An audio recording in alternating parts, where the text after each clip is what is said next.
Anybody can hear me?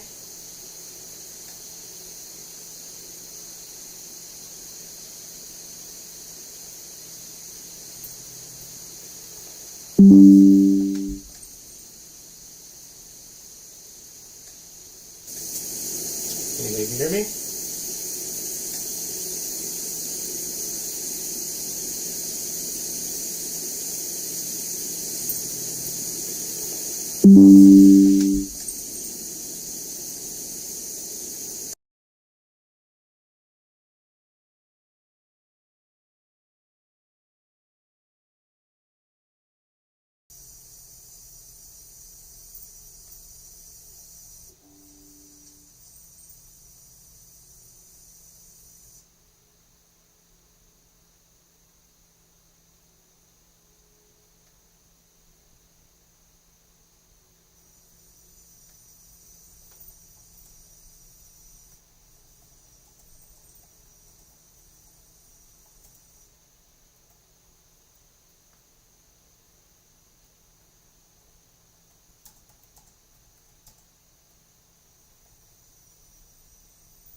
Alright, I'm testing the mic just to make sure everything's working.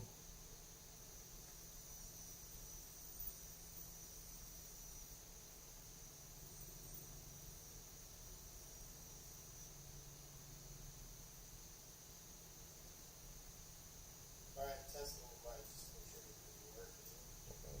to make sure everything's working.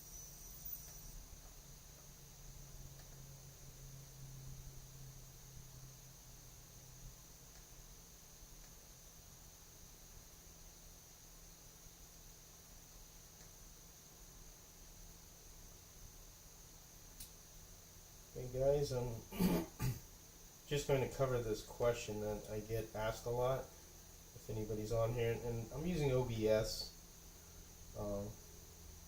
the OBS software, so I can't get the chat window to come up when it, like it's supposed to, so your messages or my response may be a little bit delayed, but I could still answer. Just how this program is. Weird.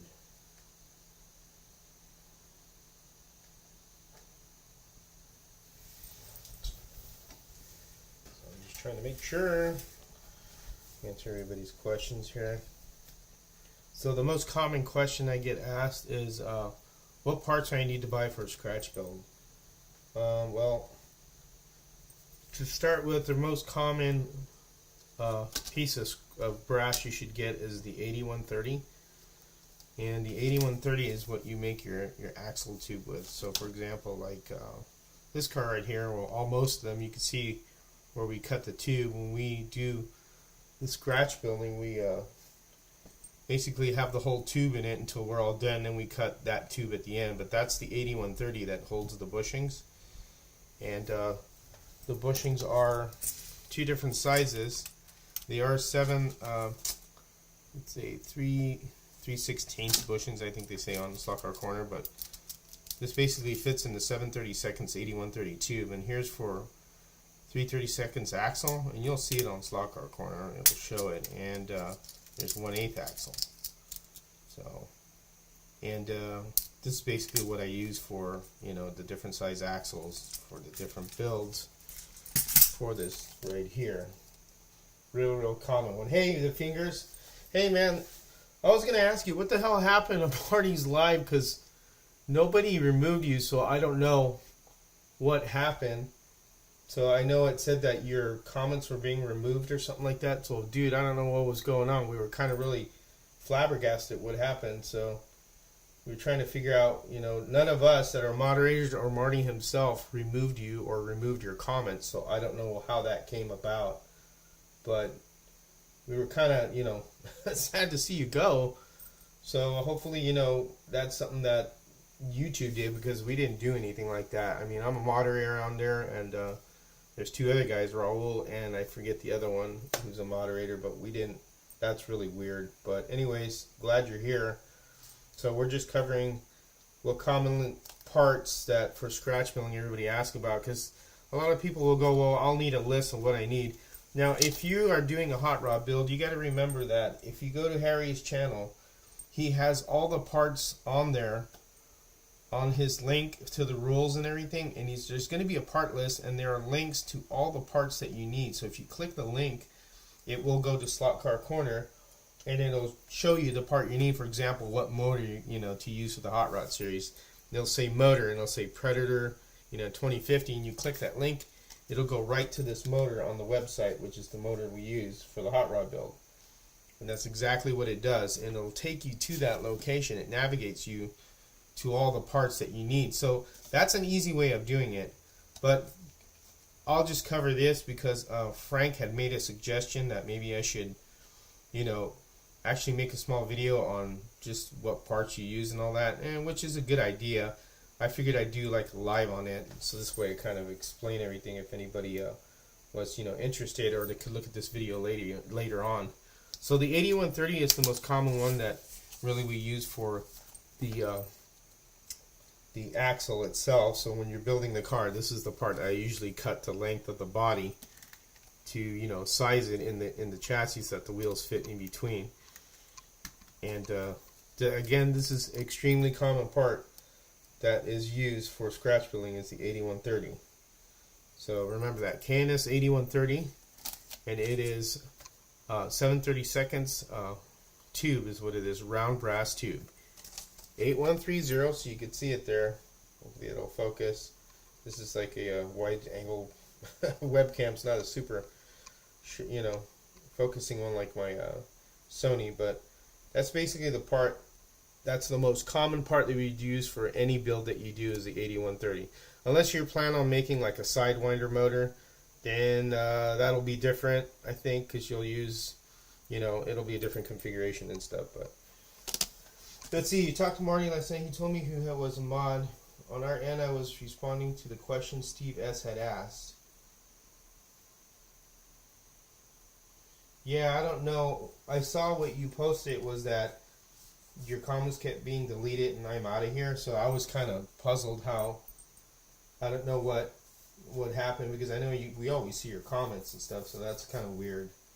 But none of us did anything to remove you, so I don't know what happened. To be honest, if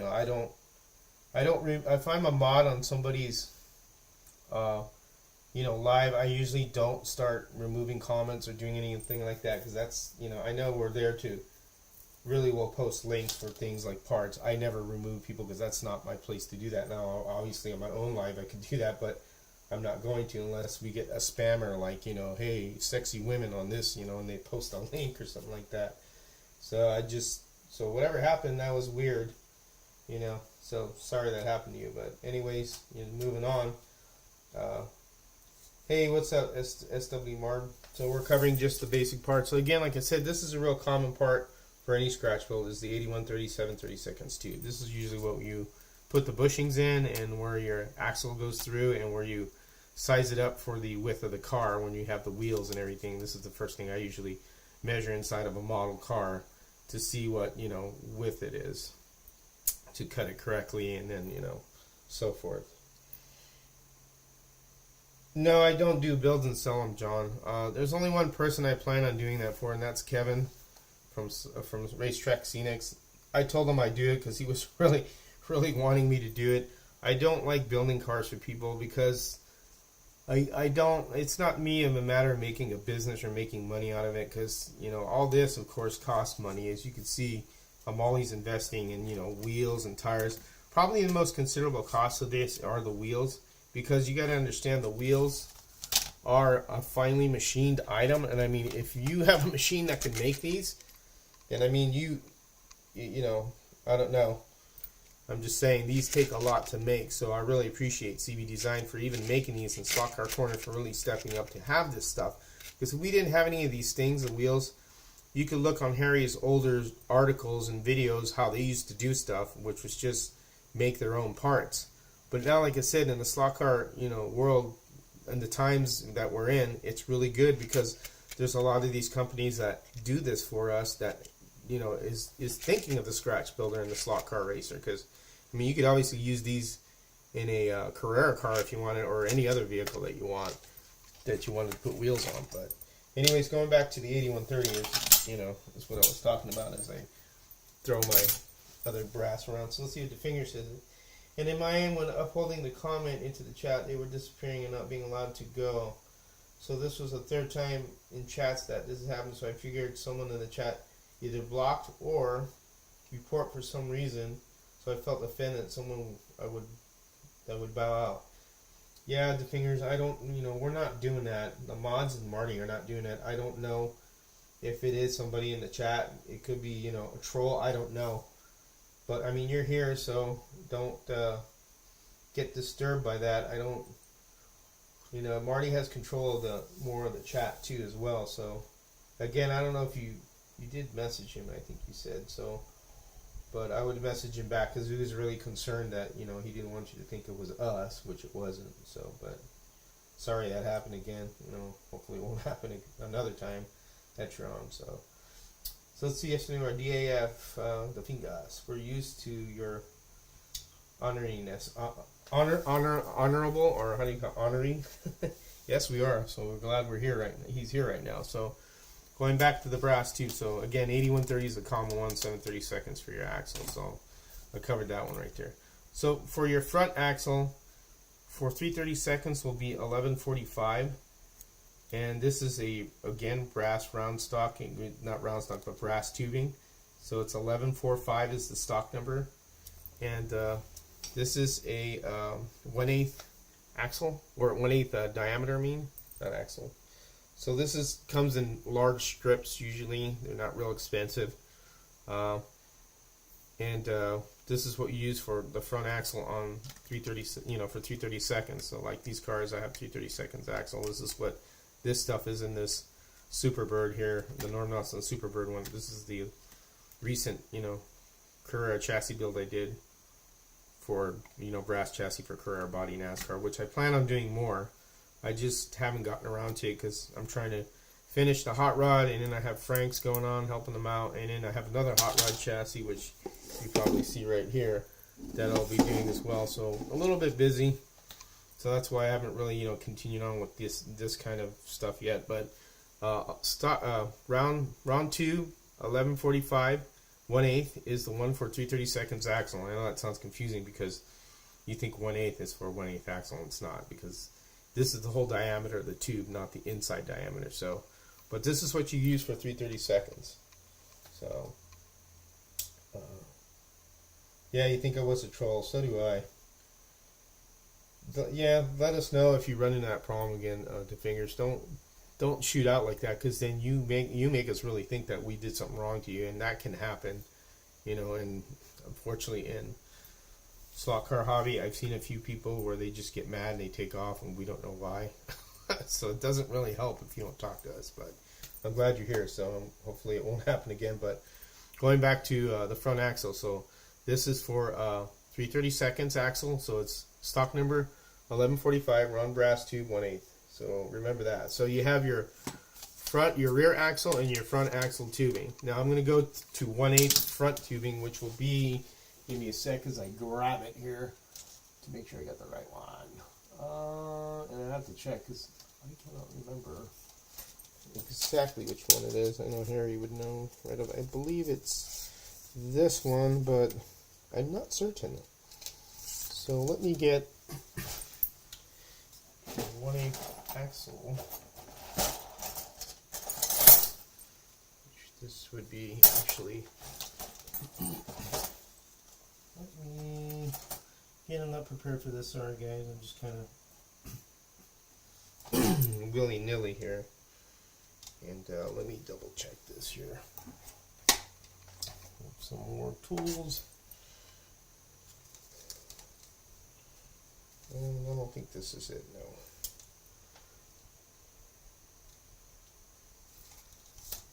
Let me see. Alright, bear with me, guys. I'm trying to get my bearings around where everything is. Oh, maybe I do have it over here, actually. I think this is it. Nope, definitely not it. I gotta look for an axle. Now I don't have an axle. So for the front axle, for 1/8, keep looking here. Let me grab a Coford one. So here's a Coford axle. And let me double check here. So I think I have a scrap piece somewhere around here. And that's not it.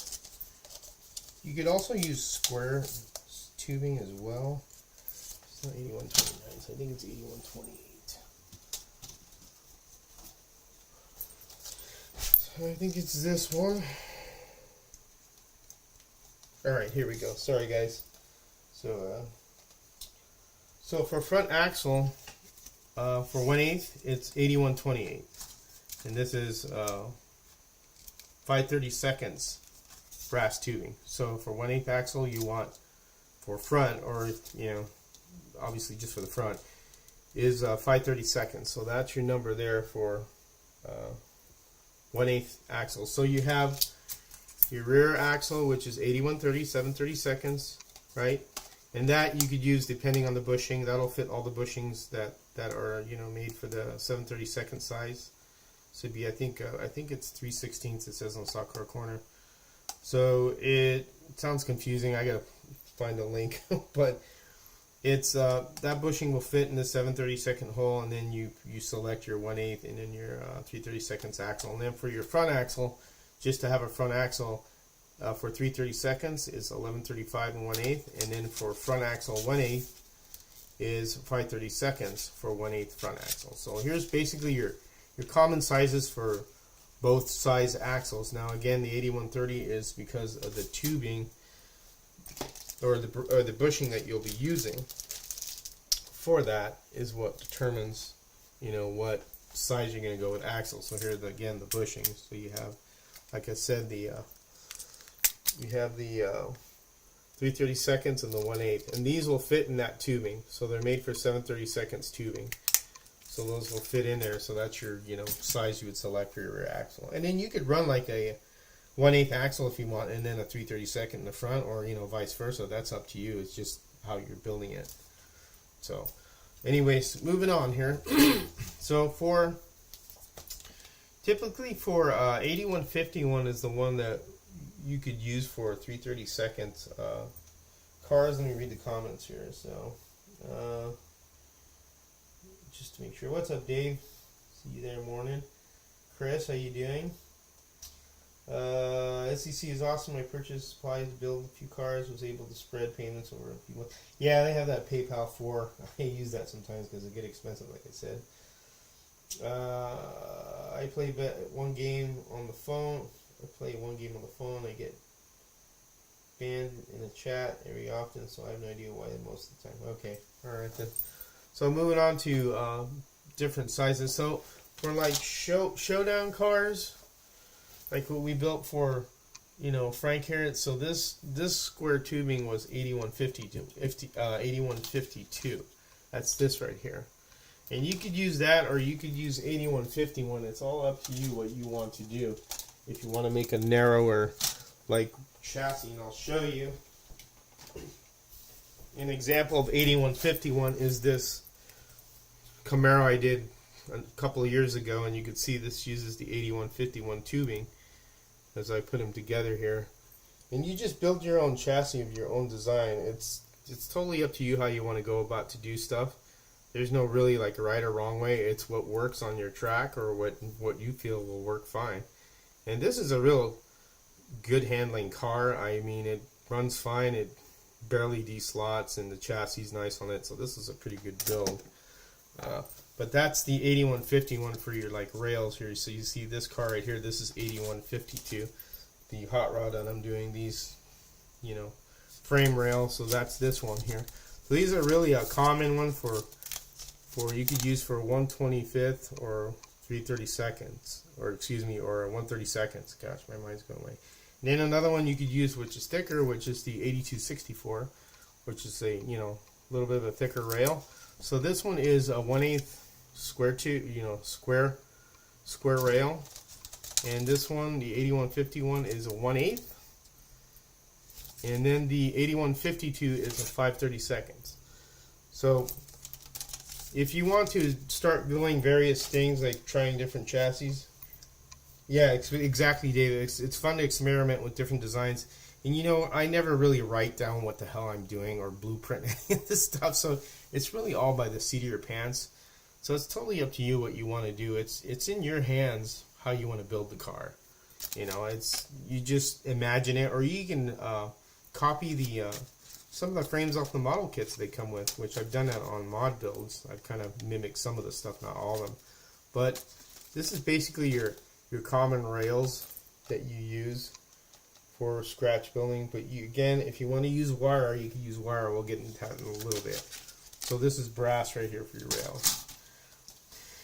Now for your guide, like your Slotting Plus guide, that would be the 8129 3/16. So you know how your Slotting Plus guide, it has that narrow, not like a commercial guide, but it has this narrow, oh boy, I'm gonna move the camera, it has this narrow shaft right there. The 8929 and 3/16 will fit this perfectly like that. So you could chop this, and I used that one. I used I used a tubing cutter, so I won't let it fit in there, but this will fit in there perfectly. And this is how I made that one guide for this car, as you can see right there. See, that's part of the tube right there, and made a little piece for it as well. But in the hot rod video, I show you that, how I did that guide. But there's different ways of doing it too. You could use a spigot if you wanted to, and then just put it on that. But 8129 is one that you use to make your own shaft for your Slotting Plus guides. Now the commercial one, there's different, tongue sizes, as they call them, So this is one guide tongue. This is the long guide tongue from SCC, and then there's a narrow one, and I'll show you those ones. And then there's a Cobra one from Professor Motor. So I will grab those guides, and this one, I'll grab another one which is kind of like a commercial one, which I've used before too on a few builds. And here we go. And I'll show you. Oh, there's a drop one. Nice. Oh, alright. There we go. Here are the guide tongues. So I hope you can see these. So here are the different guide tongues we have right here. So let me get something as a pointer here. So here's a commercial one. As you can see, it's got that bend, and you can use that if you use a commercial guide, and integrate that into your chassis. This is a little bit nice because it's thin, and you can position it in different places. And then you have your long tongue one, which is this narrow one. And what's cool about this as well is that if you need to bend this, like at an angle, if you want to make like a L shape on a piece of brass that's coming across, you can do that as well. But this is a really cool guide too, which is the narrow one. And then you have the one I use for the hot rod here, and on Frank's, which is the longer one. And this is the wider one right there. These are all from Slot Car Corner. And then you have the Cobra one, which is usually you find at Professor Motor, and this is like kind of like a hexagon one, but this is a Cobra type guide. They call it a Cobra, company that makes it, but these work pretty good too. What's up, Monty? So there's a lot of choices you could do, and I'll show you on this is my little guide assembly thing, because I made some of these so I could copy them on the channel. So this is exactly what I was talking about. So this is the 8264, the 1/8 square tubing, and that's this right here that we talked about. And you see, as I drilled the hole, and this way you could, you could round this out, but see how it fits in there perfectly. Obviously this is not going to work, but what you do is you trim it down. You put it on the end and you trim it down like this, and you have to trim it so that this will clear inside here when you're swinging it around. See, it has to clear that because you have to round it out. That's one way to make it, and then you cut the top off to length or what you want.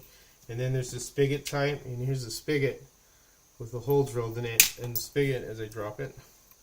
See how that looks, how I drilled that hole very carefully. That takes a little bit more time, and you just put that in there and you solder it, and then this is the spigot method where you have a spigot right there. And then this swings in the spigot, just like that. So, I mean, there's a lot of different ways you could go about doing it.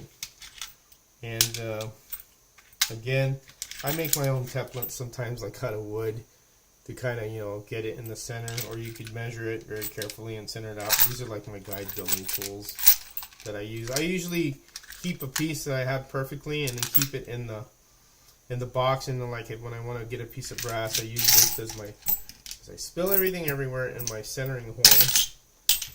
And I'll show you what I mean about that. So say you want to drill a hole in this 8264, I usually will place this over like the end, and I kind of clamp it together and then use that as a pilot to drill the hole. And this way it's nice and straight, because this is a real straight, you know, pretty good cut. It's pretty centered, so I use that as a guide, and I keep one as, you know, it's like a building tool. So it's just different ways of, you know, doing your stuff that you want to keep. And if you build more often, again, it's just a good way to have that extra stuff. Put my things away. That's basically the, you know, tongue guides. You can make your own, or you could use, you know, pre-made ones. And I'm sure there's other companies that make different ones too, but these are the common ones that I'm familiar with. So we talked about basically the rails, the tongue. Now we'll talk about mounting, and then we talked about the axle tubes and sizes. So we'll talk about mounting the sides, and then we'll talk about how you also could prop the axle out. There's different ways for the front axle. So for the side, to mount the side, I usually will use 82/36, and that's is a ½ inch, and you can use narrower if you want. You do make a narrower one, and then they may make a thicker one. So I mean, this is obviously 82/36 right here, and then this wider one is 82. Hold on a second, get myself on. So 82/36, and I forget what this one is. I can't remember because I don't have any right now. I ran out. I think it's 82. I can't remember. 82/64. Let me look, or 82/43. Let me look here, because this is a piece that. Yeah, so it's 3/4 right here, so it's 82/43. So I left this here because I ran out of it, so I need to get more. So here's 3/4, ½ inch, and then they make a bigger one, which is I think 1 inch, and that one is a super wide one, which I have up there on the wall, but I'm not going to bring that one out because usually these are the two that you really deal with right here. So you mean you have these two sizes to make your body pad mounts like we did on Frank's right here, and then you drill your holes, and then you mount your plastic strut to your body, and then this is what the body sets on. And there's different ways you can mount the body too if you wanted to do it, you know, a different way. I did one on the Glot spec one that I sent to Mark. I did it to where I used these points of the Carrera mounting holes, which was a little bit tough, but I was able to do it. But that could be a little tricky, but you know, it's possible. On this car right here, obviously I'm mounting this on the center, because this is where the body is going to be mounted, is on the center here. I haven't drilled the holes yet. You can see where I put the hole for the motor, and that's where I'll put the body, because a hot rod doesn't need a body float. It's just, it's not a full bodied car like this. See, this will need float, but like hot rods and mods, they don't need any body float. You just tighten them down and they're good. But for like full bodied cars, you'd want float and stuff. So, but anyway, so there's your kind of like your body mounting pad numbers. So, you know, 82/36. What was the other one? I'll do the paper. 82/43. So 3/4 if you want to go that route, or ½ inch. Usually ½ inch would be pretty good, because you don't want too much sticking out, because you want it to be, you know, to the point where you can mount, not have it stick outside the body, but with inside the body, just like this one right here. You can see this is where, well, these are different because I did little strips, and you could do that too. You could do like cut little pieces and do it this way, like 4 mounting pads, or you could do what we did with Frank's, which is a complete, you know, pan like that.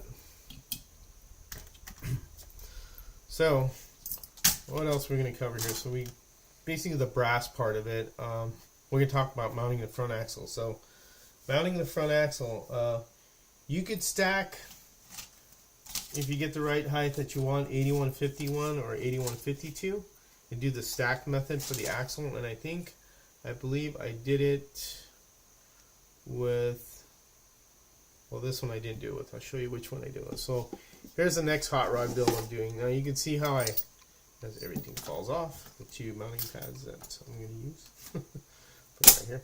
You can see how I used the stack method on that. I kind of stacked that to get my axle height. So I stacked those. You know, you see I stacked the 1/8 axle tube there, the 8128, the 5/32 on top of that'll be 8152, I believe, which is the 5/32 square tubing. That's how I got my height on the front axle on that one. You could do that, or you could do the which is like a U-bend with brass. So this is just a real, well, that ain't this funky one. Let me see. Where is a piece of that? So, for example, I could use this. So you could use this here. This is a solid brass rod. Well, let me get the number on this one real quick. Give me a sec here, because I got a big tube thing over here. And this one is 3/32, 1161. So this is a solid brass rod. So with this, when you make a front, you know, to support your front axle, and you're gonna have to, and I'll show you how I do this on camera. So say you want to make a U to hold your axle up. I always get big Bama Jammas, which are big pliers, and it's easier to bend this stuff than trying to bend piano wire, because piano wire is tough. So you could do it this way, or you could use your RGO wire bender if you want. But if you want, brass bends easy, and you could do that, and you make yourself almost 90, not quite, but, and then you could do the same with the other side. You know, just get it, you know, centered the right way. You may have to move it around a little, manipulate it if it's wrong, and then bend your U there, and you get yourself a U.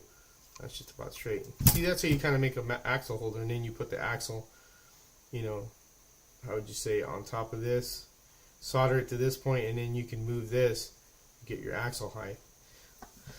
So that's 1161 solid brass 3/32, and this is easy to bend. If you're going to use piano wire, it's going to be really hard to bend when you get this thickness, which I can't remember how many thousandths it is, but piano wire is really hard to bend. There is the RGO wire bender, which probably would recommend, because you could do it with those pliers, but it's a lot tougher, and I think brass is a little bit more easier to manipulate than the piano wire. But you can't do it with piano wire. I'm not saying that you can't, but again, this is 3/32, 1161. If you want to make your, you know, axle holder, you can see we did that with Frank's. See how I did that with Frank's car? Or actually, Frank did this, not me. And you see how we set the axle height on it, and that's how it looks like when you do those things like that, make little U-bends. And again, this brass is easy to bend, and you can manipulate it again if it's off a little with pliers, and, you know, use a small mallet to bang it into place. But this is just typically just, you know, something you could do. As far as the front axle, I think I covered that. So we'll go on to the next part, which is, we'll talk about the running gear of stuff. So depending on what motor you're running on, you know, like for the hot rod build, good morning, Monty, and everyone else who's joined on if I haven't seen them. So for example, for the hot rod build, we're using the 20,500 Predator motor. So this is typically one of the motors. For showdown, you would use the, which is the Predator one, or excuse me, the Piranha, what the hell is it? Hold on a second, I gotta look, because I can't remember. The Piranha, I think, yeah, the Piranha motor. So this is the showdown motor, the Piranha motor, the 21,500 Piranha motor. So this is typically what you use for, you know, the showdown builds. And again, usually all the links are posted in parts and rules on the showdown series. It's been the same for quite a couple years. So, but for Frank's showdown car, this is the motor we're using and stuff. And in your gear selection, your running gear. So for Harry's track, he usually runs really good with 927. I think that's right. Okay, my mind's kind of going. So 27 tooth, 9 tooth pinion, and that's what this is too. And this Parma one, you know, and it's basically what we use in all these showed up, you know, builds and stuff with a hot rod. You could use a 3/32 axle or a 1/8 axle for, you know, a crown gear. Obviously, the 3/32 has the little boss in there so that the you know, the shaft could ride in, and then typically 1/8 doesn't have that. It's just a gear like that. You can see the little play out in there, give it a little good amount of, you know, range of movement. That's typically the running gear. And in your lead wires, usually SEC lead wires are good. And you don't need like these thick ass like battery cable wires.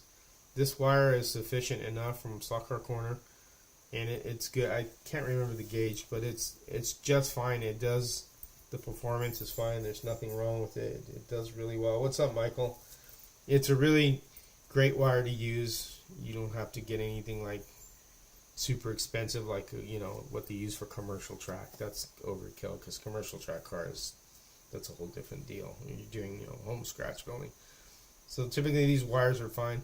The braids, whatever comes with Slotting Plus, they have, well, actually it doesn't come with Slotting Plus, but usually with Slotting Plus they have the eyelets and the screw that goes on top of the guide, so you could hold it into, you know, screw it into your guide holder. Now for braids, there's the commercial braids, which are for the commercial type guides. I can get some. That are these ones right here, and that's typically what these are, and this is what we used on Frank's car here, because this is a commercial guide. The commercial guide is basically what commercial track, you know, cars are mainly used. That's what we call a commercial guide. It's a nice flag. It I think it does pretty good as far as, you know, easy to install, and they have different ones. Like the Comfort one has these slots where you could solder it in there, and you have ones that have the holes where you have to stuff the wire and then shove the braid in there, the metal part, this part of the braid. And then there's also ones that have tangs that slide in, and you solder the wire on the tang. So there's different types. I mean, you just got to look at the pictures and, you know, go with what works for you. But this is typically the braid for commercial. And then for the other type of braid is the Slotting Plus braid. So you can use the tin braid, the tin copper braid, or there's this soft copper one. Either one will work. As you can see, I use the soft copper on this one, on this hot rod build that I'm doing. You can see that's with the Slotting Plus guide. So those are like the two typical braids, you know, that you could go with for your guides, stuff like that. So what else we got here? So one thing we can cover, which is really an important one, are the wheels. So the wheels are something that is of usually when they post, like, you know, for the hot rod build, he told you what wheels were available and stuff. Good morning, Clint. Good morning, whoever else showed up. No, that's it, Clint. Just Clint and Michael are the ones that showed up. So typically the wheels are kind of one that a lot of times, you know, Harry, when he has his proxies, he'll post the wheels that are allowed in the tires. So for example, Mark Thomas's proxy. So the wheels that I use for this car are these CV Design Steely wheels, because they look like the old NASCAR wheels. Here's the Carrera one that I'm working on for Frank that's been sitting for a while. You see the tires are flat, but they're Steely wheels. And here's exactly what those are. These are Steely wheels, and these are the CBD 0604, and they're 17 by 8 millimeter. So they're perfect for this type of car to make a build, you know, because they look just like the Carrera NASCAR freaking wheels, and they look real spot on. So it you know, runs pretty good. Thank you. Yeah, that yellow chassis is real bright. That's a fluorescent yellow. So for Mark, he had these tires, and then the tires for the car were the PGT 22 125s, and that's what fits this tire right here, or this wheel right here.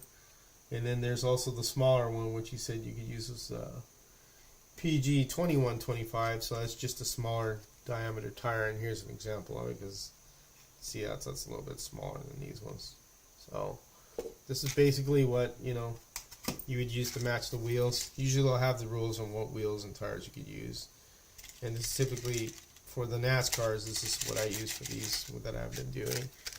Now, obviously, for the Hot Rod series, well, here we'll go to the Showdown. So the Showdown series, these are 15 by 10s, I believe these are Steely wheels as well. Or you could use inserts to where you could put your own insert. You know, it's an insert wheel, which has got like a hollow area where you can stick an insert.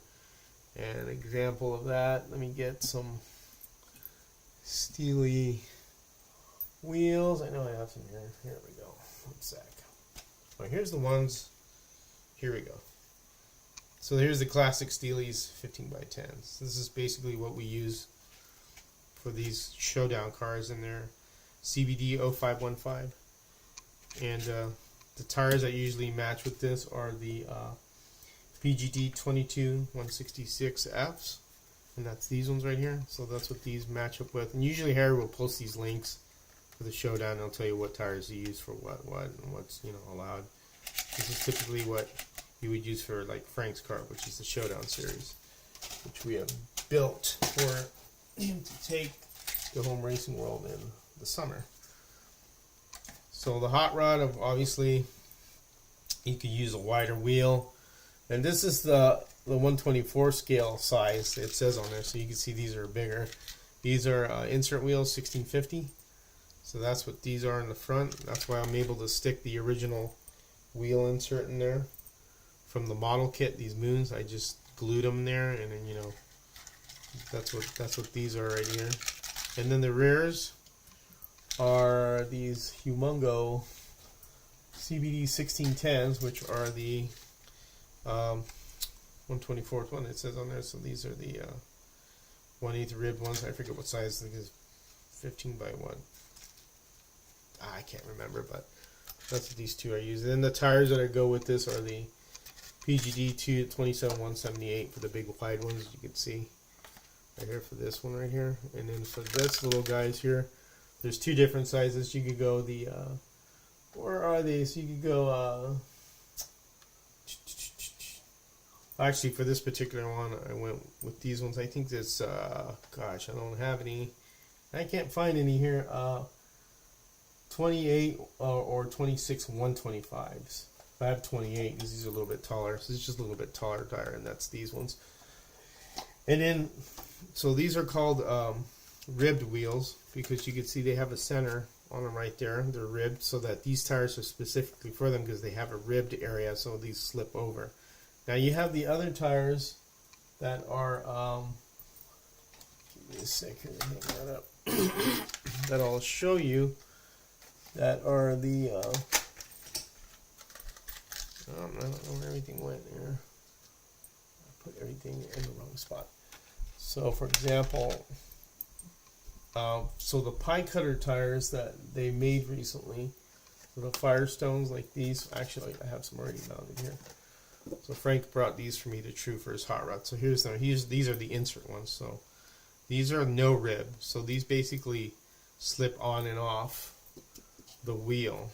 So they don't have a rib on it. I'm trying to find if I have a non-ribbed wheel, which I don't because they're on the way, but hold on a second. No, I had a pair here. What did I do with them? See, as I mean, when you get a bunch of stuff, then you kind of try and find everything. No, I don't know what I did with those. Ain't that great.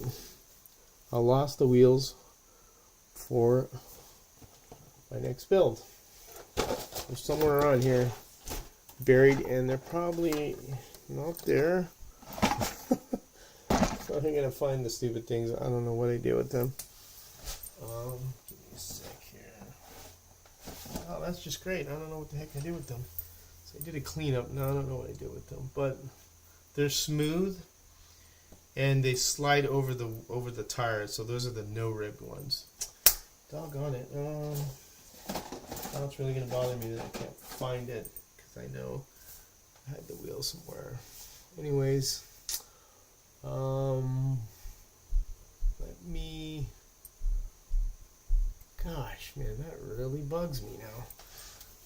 So now I had them here. not in the model kit here. Well, that really stinks. I don't know what I did with the wheels. And like I said, that's going to bother the crap out of me because now I don't know what happened to them. Let's see if I put them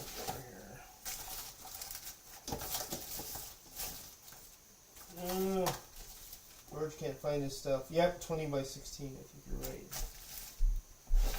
That's really freaking chapped my hide. I don't know what I did with them. I had like a set of them. Now they've disappeared. And I could have put them in a little box to separate them. And oh, and I sure as hell did. See, they were in a little box here. So here we go. I'll show you these ones. So here are the. So these are the no rib wheels. Sorry guys. You see that slides on like that? There's no rib. They just push on like that. Whereas the other ones have a rib, and you gotta slip them over them. Slip the outside edge over the wheels because they're ribbed. So there's a no rib, right? And I can't. And this is a rib wheel, but I can't take them off because they're all glued. But this is basically what I mean. So here are the hot rod tires that I'll be using for this one here. So according to the rules, you'll have to look it up to see what you know what's listed on there for tires and stuff. So what else we could cover with parts? Screws. So body screws. So SCC has some real nice body screws that I like in particular. They're the float screws. I got a lot of them here because the NASCARs, I've been using them on them. So this typically is it's a threaded screw, and then it's got a nice shoulder on it so that it allows travel of the body. And that's what I used on this car right here. You see the black screws? And it allows body float. It's got that long shank shaft, so this way you could do that. And you can see I got several sizes on here, ranging from 6mm to 8mm. And these are all Slot Car Corner body float screws. They're on there. There's different sizes on there. And then you have the other ones that are brass from NSR that I have too. These are the brass ones. You know, I slot it. Polycar makes them too. So these are the different sizes and stuff.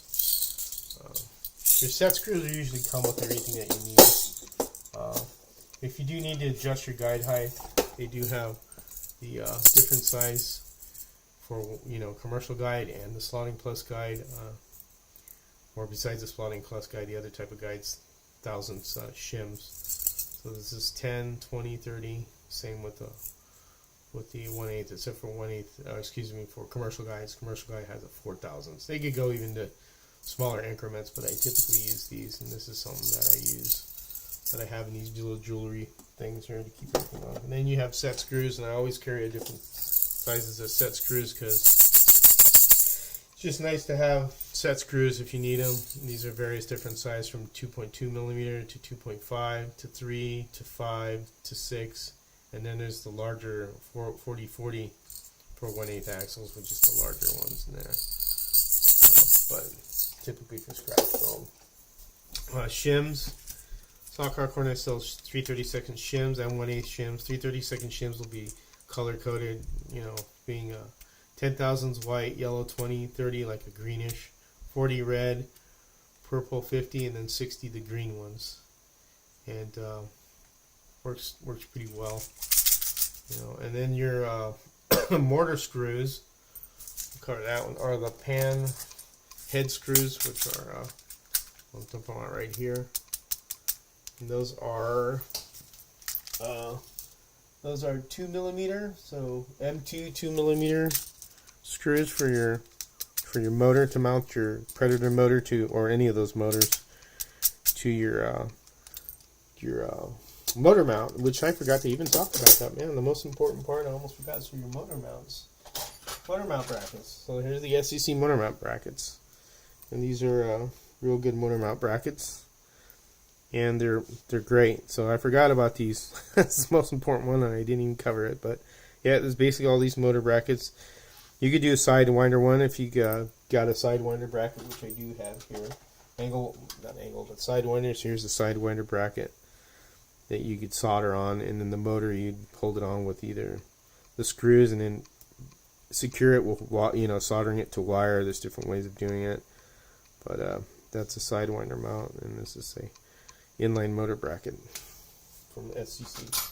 So you got your motor brackets, your wheels, tires, and of course the body. That's your selection, and your modeling. That's all up to you. But typically, that's basically the parts that I use. Now, here's one that I could tell you about. So you see the little headers on this? So that is, you could actually make headers, which is a little bit tough to do, which I plan on doing right now to this car I'm building. I'm going to make actual aluminum headers for them. And what I usually do is I anneal the metal, which is heat it up, and then bend it. But I have aluminum tubing and 3/32 solid brass, which will fit in there, and I'm going to bend to make pipes. But an easy way to do it, if you had put it in here, you got to remember you got to make room for them to move around. So here's another method, and what it is, and I'll show you how I made these headers. And I'm going to put my foot in my mouth and try and find what I need for it. Let me look. Where are you? Here it is. So I found it. So this is from AutoZone, which I need to get more. And this is 3/32 in size. So this is solder. This is how I made those headers. You cut the pieces and you make your bends. And what's nice is that you could bend them. If you're having a hard time getting them in the car, you can move them around. And this is how you can make a header tube out of these. And that's what I did here to make header tubes. And it looks like a header. And then what you do is in your plastic motor, you get a 3/32 drill bit, and you make a hole in the side of the motor, you know, where the cylinder head would be, where, you know, all the tubes would come out. Make 4 holes. You could go through if you want, and then I use super glue, stick them in there, kind of have the bends on them, kind of get 4 and make bends, and stick them in there, and then just do this. And that's how you make headers. And they're easy to make. They're not very hard. Very, very easy to make. And this is a trick Harry told me. And Brood uses this too. This really makes it easier to maneuver your headers when you get in the car, and it's maybe like they're hitting somewhere, and then you could move them around, which I did to this one until I got them in the place I wanted to. And then I made a little collector on the end out of brass tubing. And I think that tubing is 8130, I believe. Maybe a little bit bigger. I could be wrong. It could be the bigger size, but I think it is the 8130 actually is what I use for this to make the collector.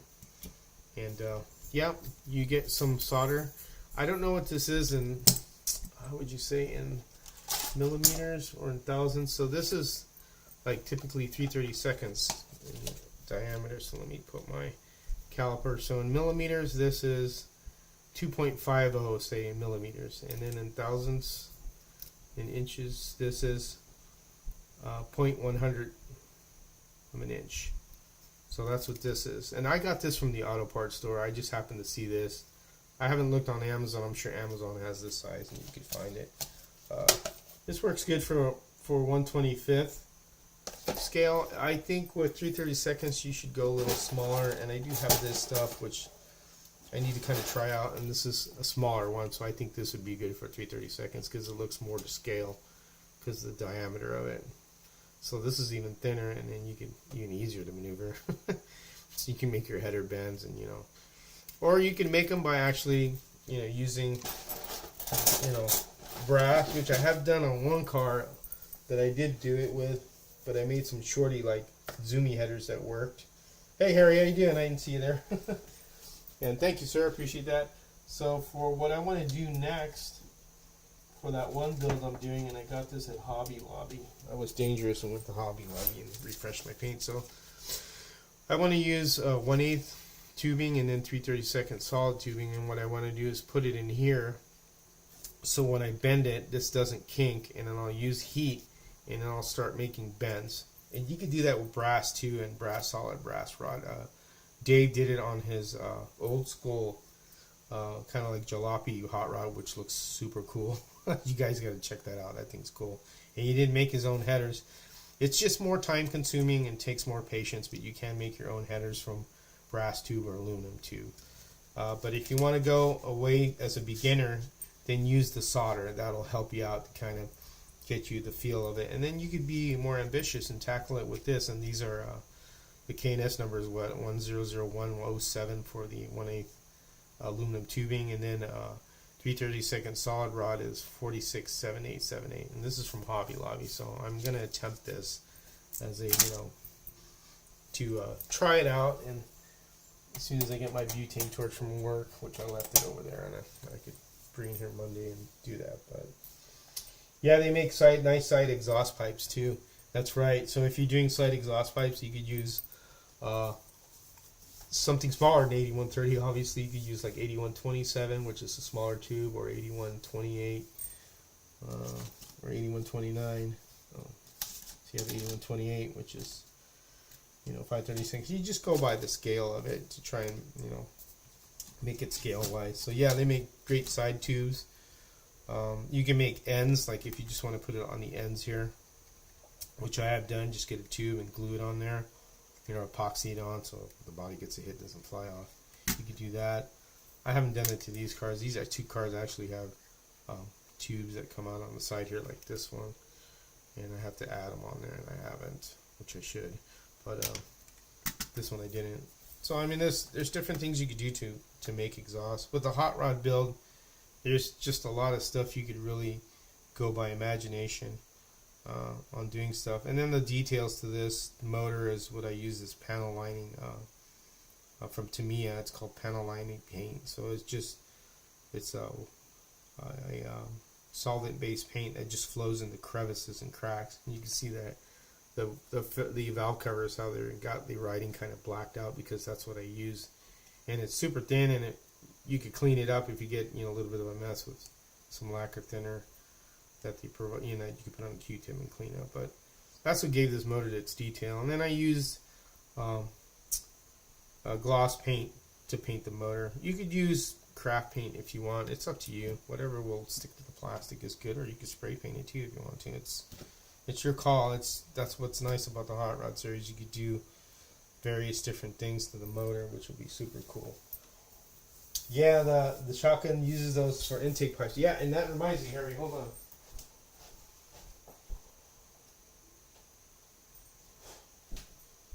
So speaking of intake pipes, here's an example of that. So see what I did there with those? I made intake pipes for this particular build. You can see those are brass, and they made them like organ pipes. So that's pretty cool. You could do that too with like your motor. If you have a blower or something, with little holes like this particular model did, I put them in there and glued them in there, and I made like organ pipes, and that's what the car looks like. Then I cut them at an angle, so they have an angle to them, and it looks pretty neat going down the track. Organ pipes, obviously you want to hit it, if you have a low bridge, you'll have a problem.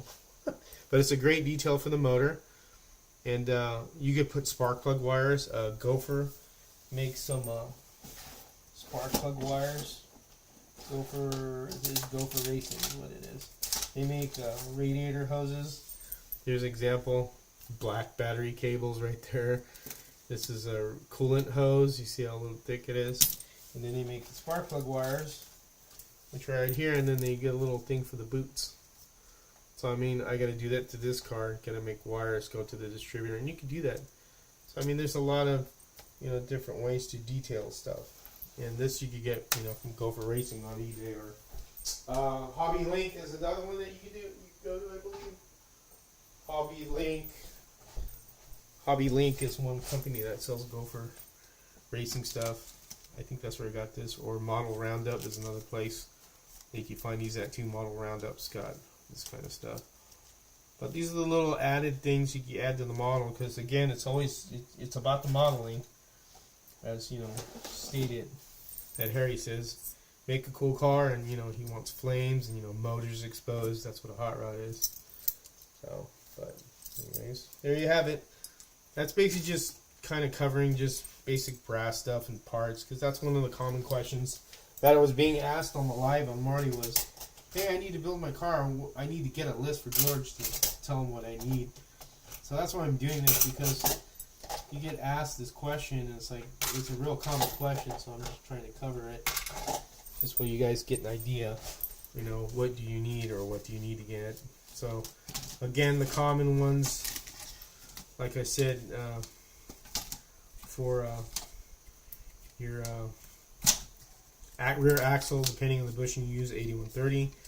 For your front 332nd axle, 1145 tube. And then for your 1/8 axle, front axle, 532nds, 8128. That's typically what are the three sizes for your axles. And then for your rails, there's 8151, 8152, 8264, which these will work. And then for your guide, for like Slotting Plus guide or other guides, you know, this usually Slotting Plus. This is the 3/16, 8129. They could use make your guide. And then for the side rails, there's the 3/4 one, which I don't have, which is the 8243, or the 8236 1/2-inch one. So that's usually you make the side pans, like on Frank's card. And another thing I didn't cover was piano wire. You can make a car with brass and piano wire. Piano wire, there's different sizes. Thank you, Harry. I appreciate that. I really tried to make that look really good. So here your piano wire, and I got a ton of it here, as you can see. This is all my piano wire. I had this from Hobby Link, and this is the solid brass tube I was talking about to make your axle holders. That's 1161. And then we have your music wire, 332nds. Right here. You can make a chassis from that, or you can make an axle if you're hard up for an axle, but I would use an axle, you know, a slotting plus a slotting axle, not a piano wire, but that's if you're, you know, on a budget. I guess you can do that. Just gotta make sure they're straight. And then you have your 501, which is your music wire, which is 32 thousandths. That's like a thin wire. Then you have your 503, which is 55 thousandths music wire. Pretty thick. 332nds being the thicker one. And then you have your music wire, 47 thousandths, so stock 502 right here. And then this is the 504, 62 thousandths music wire. So there's different ones. So you can make chassis of these and use the brass as well. Let me get a chassis, an example of what I did out of whatchamacallit, wire. I think that one darn car is downstairs. And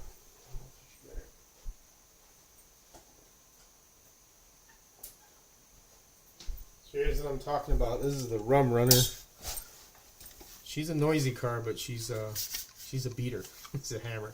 You can see I made it out of wire, and then I used brass to mount it, and used the tongue guide. This is a different tongue guide because it's got the commercial bend in it. And then I used the motor bracket and attached it. So I mean, this is just a chassis here. So I mean, this is a simple chassis that you can make out of wire if you want to make wire. I have another one downstairs, the Camaro I have, where I joined them together and made like a, it's kind of looks a little bit like a jailhouse. We call it a jailhouse chassis, but this is an example of, you know, what you could accomplish. That's not very difficult. That's a simple one. But anyways, so that's basically it, guys. I don't know if anybody has any questions, if anything helps. Thank you, Clint. Headers and collectors look great. Yeah, I thought they came out pretty cool. Came out pretty good. I think the headers came out perfect. I didn't think they come out. Didn't realize how good they came out. They actually look really nice. So, again, that's soldering wire, or soldering, you know, whatchamacallit, soldering wire. Yeah, and you could make that. Yeah, moonshine. That's North Carolina. That's how NASCAR got started, with moonshine. Rum runners from the tax collectors. So, but any questions that anybody has? I mean, I don't know if anybody has any questions. I don't know how many people are watching, so I'm trying to just make sure everybody understands what I said, and if you had a question about anything or in particular. But anyways, any questions? Anyone? Bueller?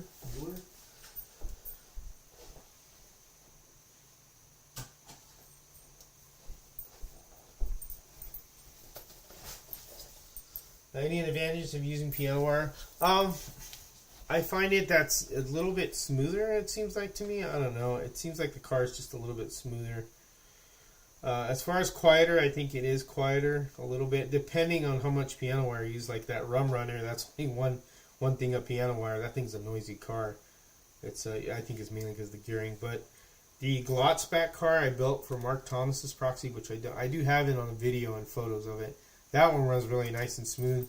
I think piano wire it just has a little bit of a smoother touch to it.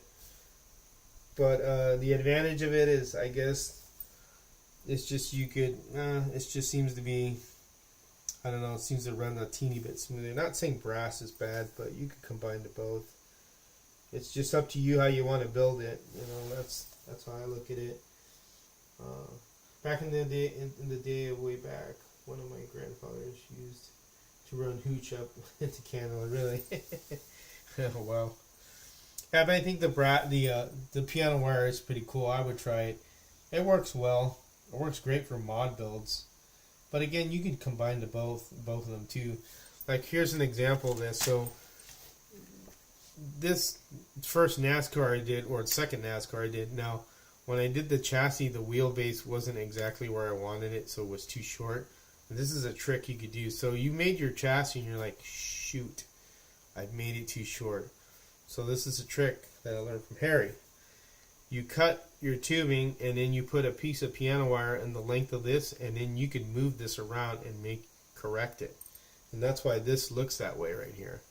It's because I had to correct the length of the chassis. And there's a piece of piano wire that runs all the way through here. And then I was able to put it in there and then get the right length and then solder it into place on the block. And that's how I got the correct, length of the chassis for the body. So that's one way to correct mistakes if you make a mistake. It adds chassis, yes it does, it adds stiffness. If you want it also, that's correct. What Harry says, it'll make it stiffer too if you're worried about it being flimsy. That'll add a lot of stiffness to it. So, yep, sleeve it, exactly, Clint. Again, it's a good trick if you make a mistake. It's on one of Harry's videos, an old video he did for, I think it's the Stinker chassis.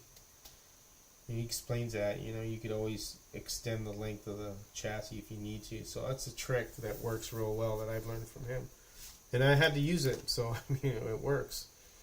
And it corrected this, and I didn't have to stop building it. This runs really good.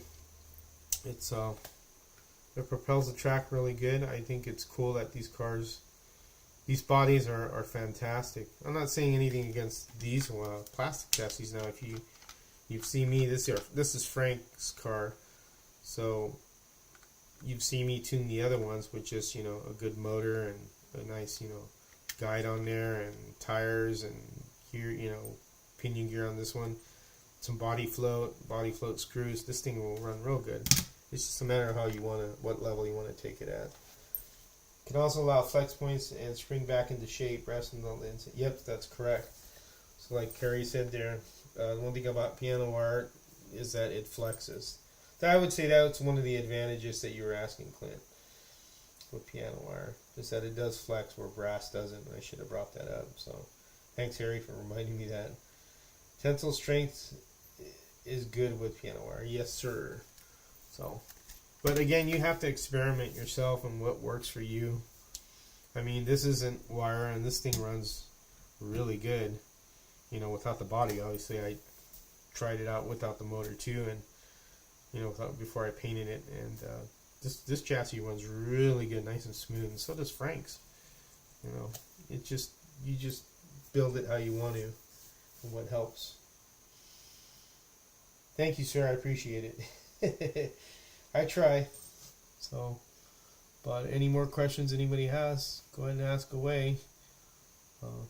But I thought I'd cover this because, again, Frank yesterday was telling me you should do a video on, like, you know, what parts you should really use and what, you know, what you use on scratch builds. But you had a good point, because I haven't really done it, you know.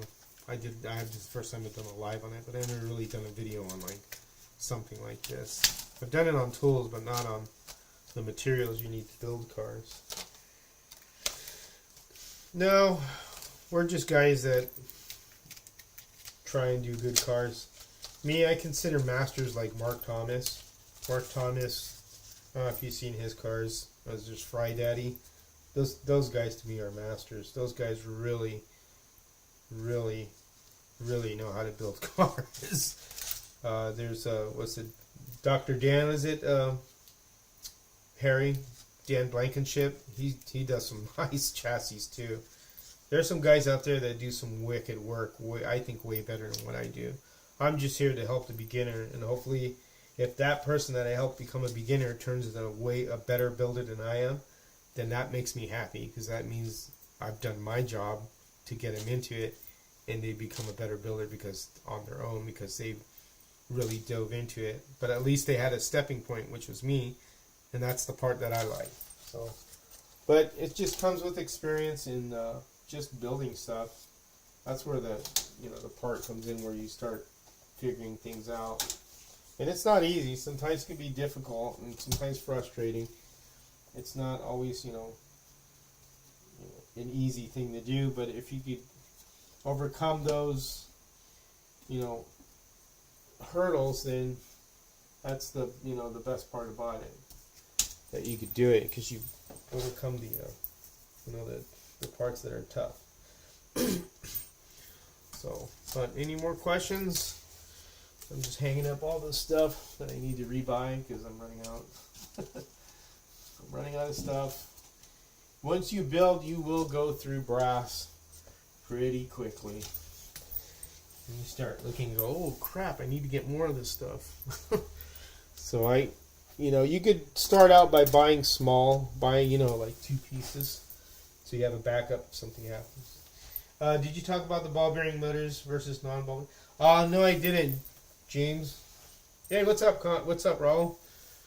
So, the ball bearing motor, I like to use them on these ones for Frank because the ball bearing motor doesn't have as much brake as a regular like 18,000K motor. So this ball bearing motor, when you let off the trigger, this is going to roll more, so the car is going to coast a little bit more. Whereas the other motor that isn't a ball bearing, when you let off, it'll stop sooner. But I like these because these have a smooth operation for these cars. Did you see some of the videos I posted the white Charger, the Roadrunner, and then I did his Benny Parsons yellow one with a regular 18,000 non-ball bearing motor, and you can see the difference because I showed Frank, and he was fine with it. But yeah, I think the ball bearing motor runs good in these cars. I actually like it. It kind of makes it really nice you can let off and let it roll and then hit it because it's responsive. This motor's a little bit more responsive. But again, it doesn't have much braking because once you let off, it's still obviously a ball bearing, it's still moving. So it'll have a little bit of a coast. So if you don't like a car with a coast, then I wouldn't get this. But again, you have DeFalco controllers where you can control the brake as well. But if you're using a Professor motor controller, these work good. I think they're great motors for these cars.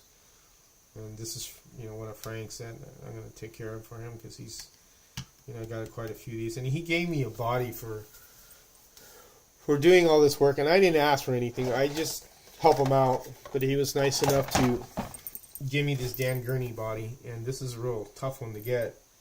And I'm going to make a scratch build out of this one. This is a nice looking car. And the body's in great shape. So I really appreciate him giving this to me.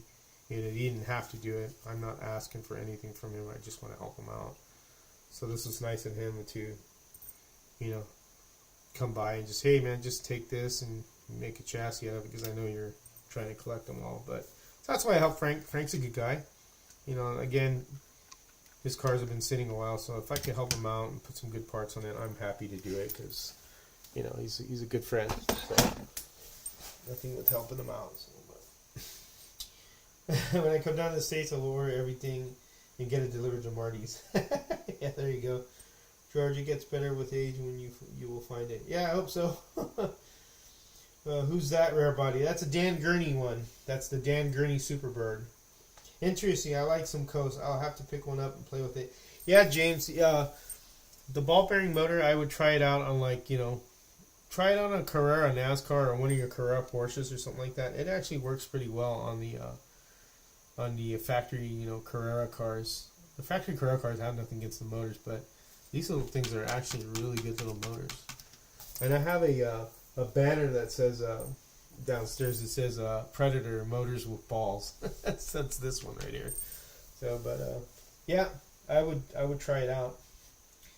But yep, good motor.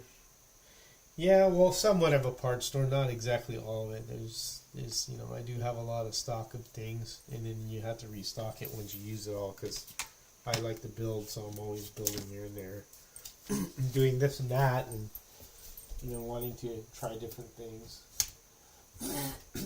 So you're right about that. Excuse me. You are correct about that. I have a little bit of a store here.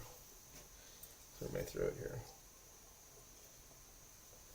Any more questions, anybody? Anybody has on anything? Has anybody even attempted to start even soldering the first part of their chassis, like, the motor bracket and the tube? If you've gotten that far, let me know. Yep. So I did a post on Home Racing World Facebook on this little guy. This is the pink car Volkswagen. And I put an 18,000K motor in this Predator one. I didn't put a ball bearing in one. I just put a regular one. So I don't know how much this car can handle. And then I trimmed the body and gave it float. On the front axle, it would hop because the way they have this axle in here, there's like a huge gap, and then you could flop it around. There's no way to adjust it. So what I did was I got a piece of brass tubing which fit in there perfectly. It was the what was it? Brass tubing. Let me look real quick. What did I use for brass tubing? It was I believe it was 8127 I used. And what I did was I put it in here and then put the axle back in, because these are pressed on wheels. I didn't true any of these things. These tires are terrible.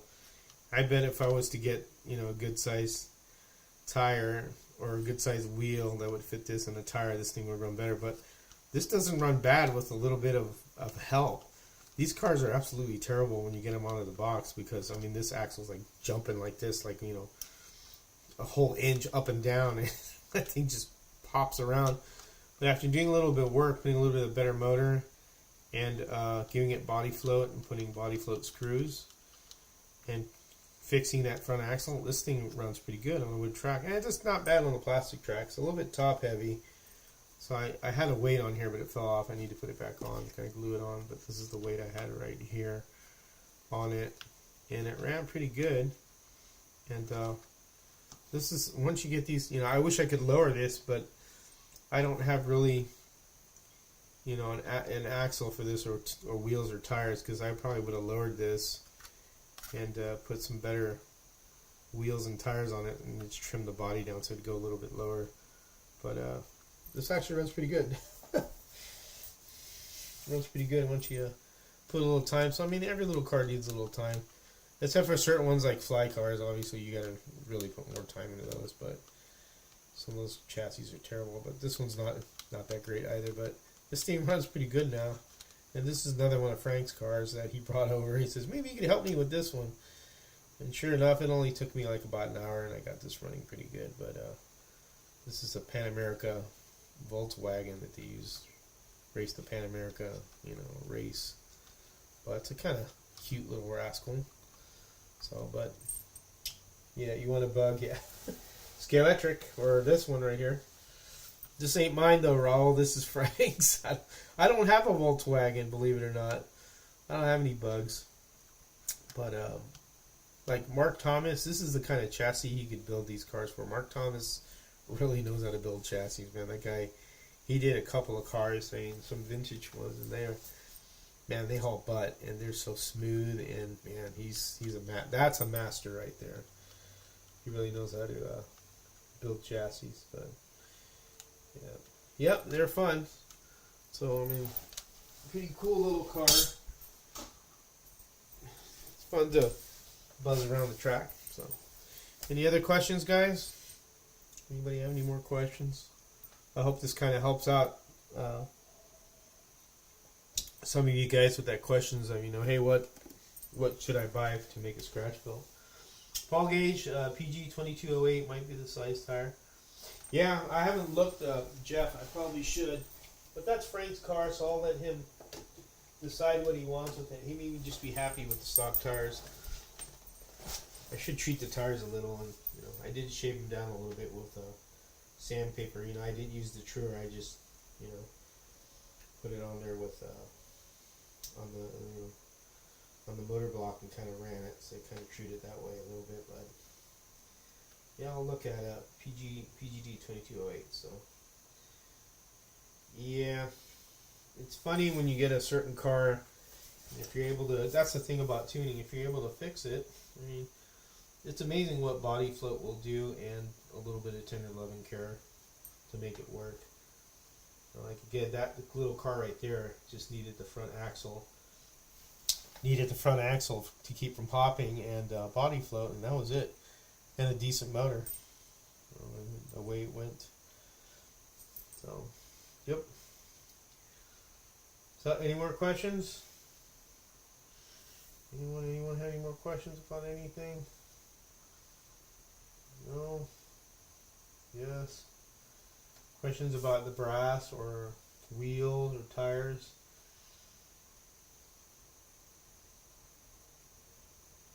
Nothing at all, huh? Let's see. I wonder if we could do this. Let me add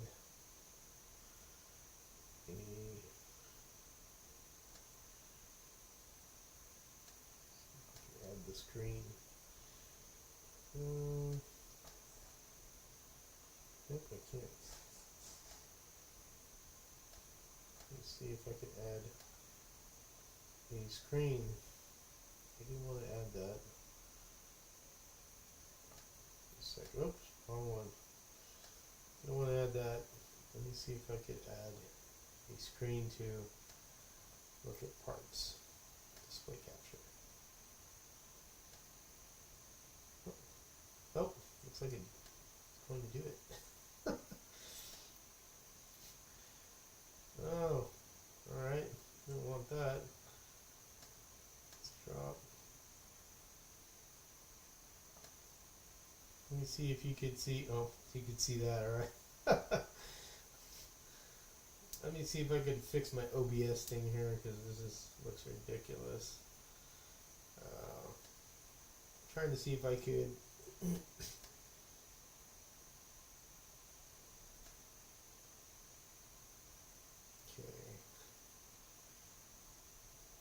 So you should be able to go to, let me see if you should be able to see this thing. Let me go to top car corner. Okay, hopefully you guys could see that. Let me double check. Let's see.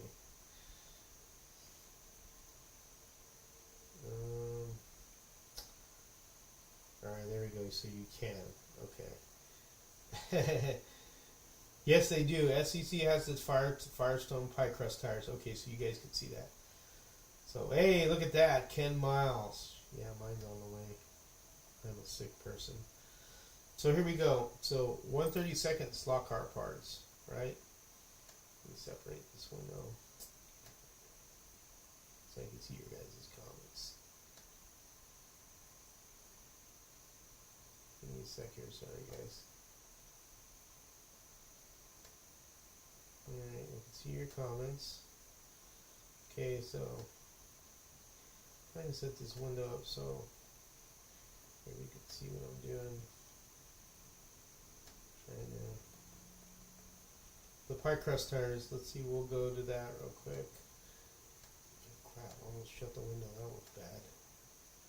Okay, pie crust tires. So if you search, so let me see. So we'll search that tire. I got the number right here. Let's do the computer will.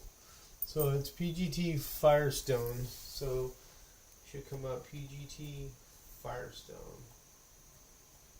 And there you go. Firestone 12 by 15, 124, 12 by 16 by 15. See, they're here. You click here, and there's your tire size. Are you going to be ready to eat, or are you still Yeah, I'm almost done. Okay. Sorry. No, it's okay. I'm so sorry. I'm going to waste tell me breakfast ready, so I'm going to have to go in a little bit. But here's the pie crust tires right here. And they're pretty cool. And then when you go to look for parts, you go here like 132nd, your body parts, CV design wheels. And for those tires, you'll need the no rib wheels. Wish my damn computer would cooperate, but this is a weird key. Stupid pad. Here we go. So here's the Steely wheels, classics, right? They'll say no rib on there. See, these are the rib type. You can see the rib on there, different sizes. And then classic Steely, 15 by 11. Where are the no ribs? Actually, you know what? The no ribs are in the wrong section. That's why. So anyway, these are 132nd. So if you're looking for the no ribs, they'd be 124th parts, right? So let me scroll down. Right, 124 wheels. That's where you'd find all your 124. So here's the no rib ones right there. So you can see the difference. There's a rib here and no rib. So those Firestone tires will be the no rib. And they're all on the Harry's rules and everything. All the parts are on there. So when you have the Hot Rod to Home Racing World, there's the proxy rules there. It'll have links to all this. So here's the no rib one. This is no rib. See? Usually zeros when it starts out when it's this type of wheel here. So 0696. Let's see axle center rib. See the difference. So, anyways, I'm gonna go, guys. Just wanted to show you that, and I'm gonna click that off and go back to what I was doing and shut that display off. So that's it, guys. I hope you kind of learn something here. If it helped you out, I'm going to go ahead and sign off and go eat.